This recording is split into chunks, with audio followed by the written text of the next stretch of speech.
یو افغان لوبغاړي په اروپایي لیګ کې د چټکې سلیزې ریکارډ جوړ کړ. سلام او مینه خوږو او نازنینو ملګرو، وخت مو په خیر، ستړي مه شئ. یو افغان لوبغاړي په اروپایي لیګ کې د چټکې سلیزې ریکارډ جوړ کړ.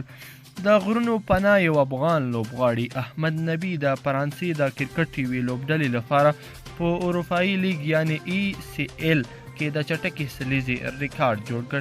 2 ورځې وړاندې نوموړي د اروپا په دې رسمي لیګ کې په 28 توپونو باندې چټکه سلیزه جوړه کړه او د ویسټ انډیز لوبډلې مشهوره لوبغاړي کریس ګیل هغه ریکارډ یې مات کړ چې نږدې 2 کاله وړاندې د هند په غوره لیګ کې جوړ کړی و.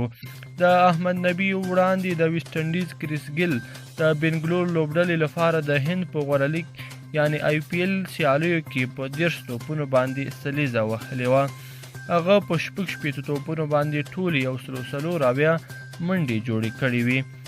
خو 2 ورځې وړاندې افغان لوبغاړي احمد نبي په اروپایي لیګ کې په 28 توپونو باندې سلیزه جوړه کړه او په 30 توپونو باندې ټولې 115 چټکې منډې د 14 شپږیزو په مټ جوړې کړې.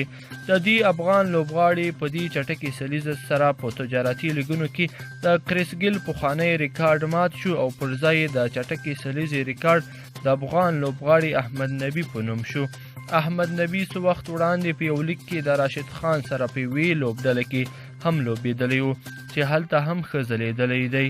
د خبریال ډاټ کام د معلوماتو پر اساس دغه کلاسیک توپ وهونکی احمد نبي د افغانستان د بغلان ولایت اوسیدونکی دی چې دا مهال په فرانسه کې ژوند او کرکټ کوي.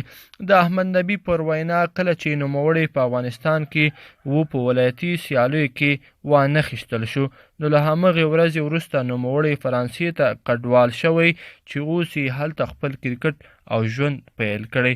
که مو ویډیو خوښه شوې وي در سره شیر او لایک یې هم کړئ. مننه.